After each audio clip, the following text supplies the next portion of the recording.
Hey, what's up, guys? Just here walking my dog, and I like to meditate on certain things when I'll walk my dog or just take walks or be by myself in general. And something came to mind that I think I want to share with you guys about that I really don't hear other people talking about. Again, I always say that in my videos, but I like to kind of go outside the box. And this one's a bit esoteric, which is the future of anabolic steroids. Okay, use.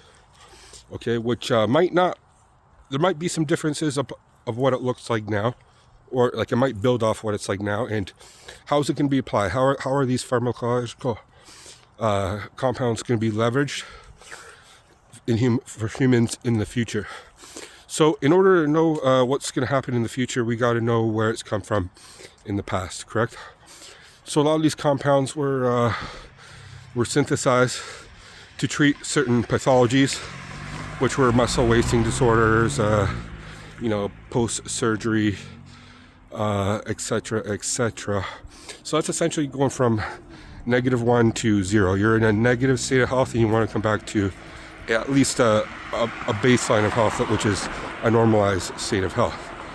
Now, once that discovery happened, obviously people leveraged it these compounds to go from 0 to +1, to have a positive effect on their physiology. For a lot of it was for sports purposes.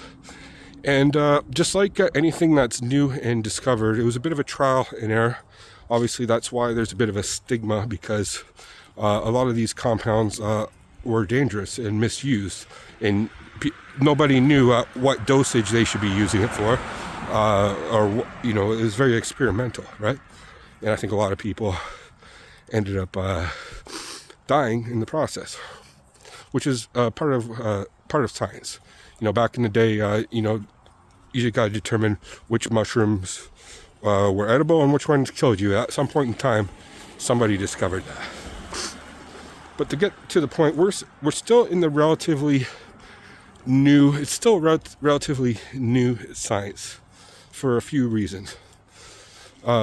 For one, back when it was a lot of these compounds were discovered, it was very quickly a cap was put on it because of I believe that the governing bodies, the powers that be, saw the potential power for them, and wanted to put them as a scheduled drug and just sweep it under the rug for not for the widespread use of general population, which, to be honest, might have been a good thing, because there was still a level of naivety.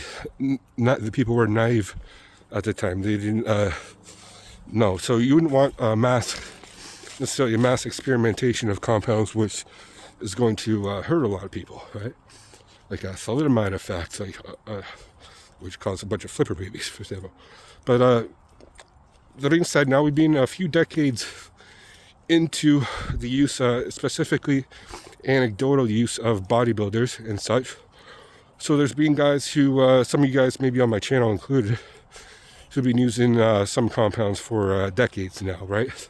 And have kind of found what works and what doesn't work independently of the scientific community, which is something that is important to note here, where I'm going to talk about the future of it. Now, the scientific community, in a lot of ways, I think has caught up, and I think what I see a lot of these days is bodybuilders and such, who are now doctors as well and scientists. So the science is kind of caught up. Right now, it's being formulated, the science, and which compounds obviously are safe and effective, and which ones aren't, like which ones don't do. And there's a general consensus, I think, now about reforming of what works and what doesn't, especially for guys who, in their later years of life, are going to be living healthier, active lives. Because in my profession, I know for a fact that people, men and women, who are active when they're older will live longer, okay?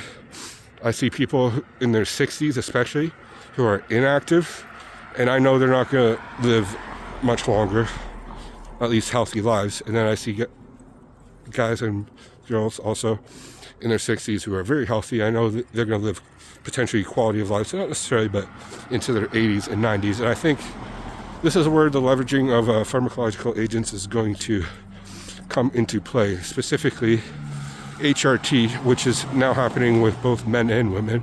I'm a part of a few Facebook groups for women because I'm interested in that as well, and I chime in once in a while with my 2 cents. And it's very interesting to see women leveraging estrogen, progesterone, and testosterone, and all the questions they have. And I've helped guide a few of them to go from creams and gels to injections with great results because of more stable levels. Side note. But to get to the future, so there's going to be that, it's going to be much more popular in that way. Like my profession in massage, a few decades ago, massage was kind of something that nobody really took seriously as much. It was kind of like a novelty thing. It wasn't something that was associated with anything medical. Well, now it totally is. I work alongside chiropractors and work in the medical industry in the clinic, okay? And people take it very seriously. I work with athletes and people with chronic health conditions and help them a lot. So it's becoming much more accepted, and I believe that's what's going to happen. Talking about the future of anabolics is going to be much more accepted. It's going to be less taboo, especially when it comes to the TRT and potentially HRT. But I'm even going to take it to the next level, which is the true futurism level, which I'm going to go out on a limb here, but hear me out. I believe once we fully understand how human body works, because, we really don't.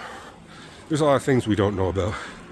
But when we do, and we're able to potentially find evidence of what actually works when it comes to keeping our bodies in a youthful state, we'll be able to prolong our lifespan by at least 50 years. At least. And without causing harm or risk to the body. It's going to be that simple.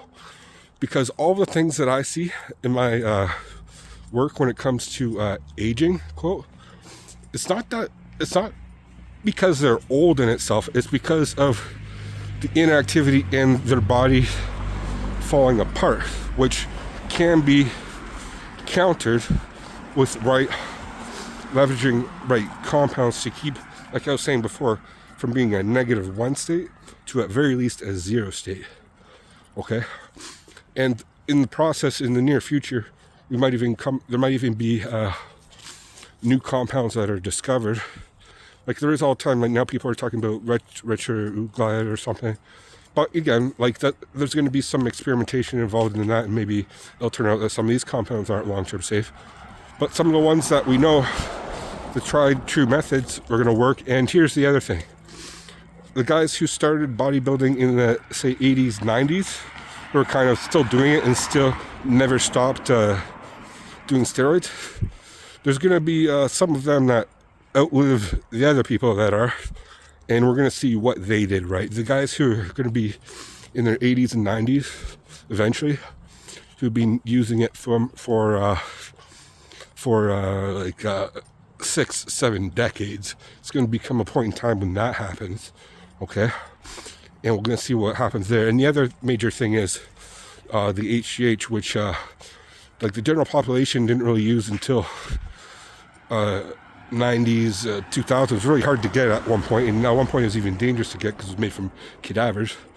But we're seeing guys who've been using that for an extended period of time, and more people using that, where there's going to be it's all part of a living experiment that's happening. That's a beautiful thing, and that's part of the reason why I'm sharing here with you my experiment, and we share it together, because it doesn't matter if you're an expert or not, or whatever else. If you're using things and you're saying what works, what doesn't work, you share your input and things. I think that's going to be very important in adding to the whole conversation, or the whole human experience, because none of us are independent of that human experience. We're all part of it, okay? You don't have to be a scientist or doctor or bodybuilder or an expert to not share in that, okay? This isn't that's a fallacy of authority, because a lot of time, as I made in a previous video, some of these people who are in positions of authority, actually there is biases involved. So I think this is where, and I really want some of you guys who have been using for some time to chime in, because you've seen the history, you've experienced it. Where is this going in the near future, in the far future, potentially in the very far future? Once we've really mastered every hormone and every element of the human body, every enzyme and everything else, there might be, quote, treatments alongside stem cells, alongside other types of therapies, light, sound, frequency therapies, alongside obviously exercise, proper nutrition, proper other things, where we might be able to, at very least, again, live a lot longer quality lives. And potentially, I'll put it out there, I think it's not impossible for us to live forever.